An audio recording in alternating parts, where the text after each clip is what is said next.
Petang, salam sejahtera. Isu hangat petang ini, Malaysia akan bankrupt sekiranya Kesultanan Sulu, waris Kesultanan Sulu, berjaya mendapatkan tuntutan mereka sebanyak RM62.59 bilion.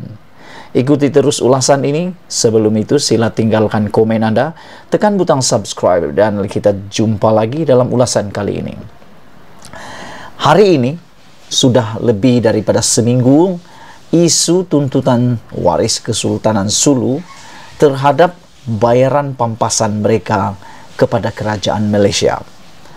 Dan seperti yang telah ditularkan, waris Kesultanan Sulu telah pun merampas dua aset Malaysia di Azerbaijan dengan nilai lebih daripada 8 bilion ringgit Malaysia. Perkara ini sebenarnya melibatkan kedaulatan Malaysia dan benar sekiranya waris Kesultanan Sulu berjaya mendapatkan tuntutan RM62.59 bilion ini, Malaysia bankrupt jika penuhi RM62.59 bilion tuntutan Sulu. Ulasan ini sepenuhnya. Malaysia kini berdepan risiko bankrupt sekiranya tuntutan dibuat waris Kesultanan Sulu sebanyak 62.59 bilion ringgit Malaysia terhadap Sabah berjaya. Justru ahli Parlimen Pasir Gudang Hassan Abdul Karim menegaskan pendekatan politik sempit tidak boleh diambil apabila berdepan ancaman kedaulatan negara dan wilayah. Sebaliknya, semua pihak termasuk kerajaan dan pembangkang perlu bersatu mendepaninya. Isu ini sekarang bukan isu meriam, senapang dan peluru. Ia kini sudah jadi isu perundangan antarabangsa. Dan ancaman waris Kesultanan Sulu adalah ugutan yang nyata, bukan diadakan. Kalau selama ini menjadi retorik, selama ini orang hanya katakan ini hanyalah andaian semata-mata, ini adalah rekaan semata-mata dicipta oleh parti politik ini, parti politik itu, tapi sebenarnya hari ini sudah menjadi realiti dan nyata apabila benar waris Kesultanan Sulu sudah merampas dua aset Malaysia di luar negara dengan anggaran nilai lebih kurang dalam RM9 bilion aset milik Petronas. Isu ini sekarang bukan lagi isu biasa-biasa, tapi sudah menjadi isu perundangan antarabangsa. Daripada isu wilayah berjiran Malaysia dan Filipina, kini isu tuntutan tersebut telah menjadi isu global dan antarabangsa. Kedaulatan Malaysia sekarang sudah jadi buah mulut dan dijajak di Tribunal Timbang Tara dan Mahkamah Antarabangsa di Eropah, katanya dalam satu kenyataan hari ini.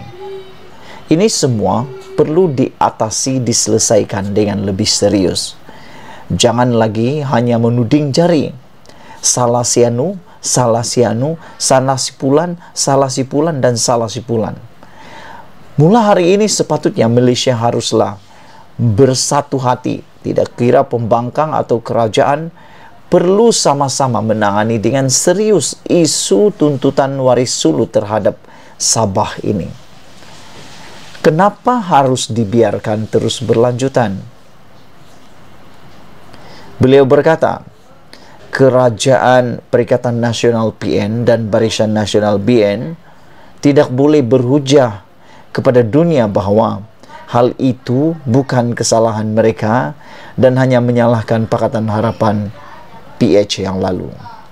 Begitu juga mantan-mantan Perdana Menteri dan Menteri-Menteri PH tidak boleh melepaskan tanggungjawab mereka dengan berkata hal itu kecuaian Perdana Menteri Datuk Seri Najib Tun Razak dan Kerajaan BN yang terdahulu. Sehingga baru-baru ini Rafizi Ramli telah mengajak seluruh Malaysia membuat laporan polis terhadap Najib Tun Razak atas kecuaiannya sebagai seorang penjawat awam sehingga mendedahkan Malaysia kepada risiko disaman, dan akhirnya memang disaman Malaysia, dan telah pun Kesultanan Sulu menang dalam timbang tara di Sepanyol dengan nilai tuntutan RM62.59 bilion. Dan kalau ini dibayar, menurut Hassan Abdul Karim, Malaysia akan berdepan masalah bankrupt. Undang-undang dan pentadbiran dalam Malaysia dan di pentas antarabangsa tidak beroperasi sepenuhnya. Tanggungjawab kerajaan Malaysia terhadap komitmen dalam negeri dan di peringkat antarabangsa adalah berterusan, tidak berhenti-henti. Apa juga keputusan yang dibuat atau yang ditinggalkan dan dibuat, omission, dipikul kesannya oleh kerajaan-kerajaan yang berikutnya. Tegasnya lagi, kalau perkara ini tidak dapat diselesaikan hari ini dengan segera, dengan lebih serius pada waktu ini, legasinya adalah kepada generasi yang akan datang. Generasi yang akan datang akan perlu menyelesaikan masalah ini secara berterusan dan berterusan tanpa ada penyelesaian yang konkret.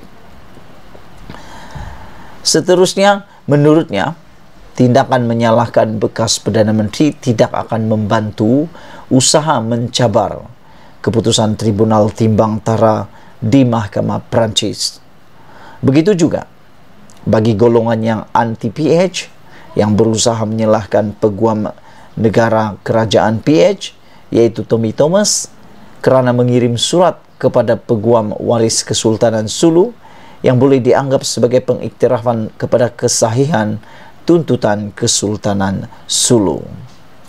Mungkin juga ada asasnya, sama seperti ada asasnya menyalahkan Najib Razak kerana memberhentikan pembayaran kepada waris Kesultanan Sulu pada tahun 2013 selepas berlakunya pencerobohan di Timur Sabah oleh tentera waris Kesultanan Sulu. Jika ada laporan polis hendak dibuat terhadap Tommy Thomas dan Najib Razak, boleh sahaja dilakukan, katanya, sambil berharap kerajaan pimpinan Perdana Menteri Datuk Seri Ismail Sabri Yaakob dilakukan. Ismail Sabri Yaakob dan barisan kabinetnya perlu memikul tanggungjawab di barisan hadapan untuk menghadapi tuntutan tersebut di peringkat antarabangsa. Beliau turut berharap Speaker Dewan Rakyat dan Dewan Negara membenarkan sebarang usul tuntutan itu dibahaskan di kedua-dua institusi penggubal undang-undang berkenan. Sekian dulu untuk kali ini. Sebelum kita berpisah, isu tajuk utama hari ini adalah Malaysia bankrupt jika penuhi RM62.59 bilion tuntutan Sulu. Perkara yang paling kita cuba elakkan. Malaysia kita punya, kita jaga sama-sama. Cintai Malaysiaku. Kita jumpa lagi. Bye-bye.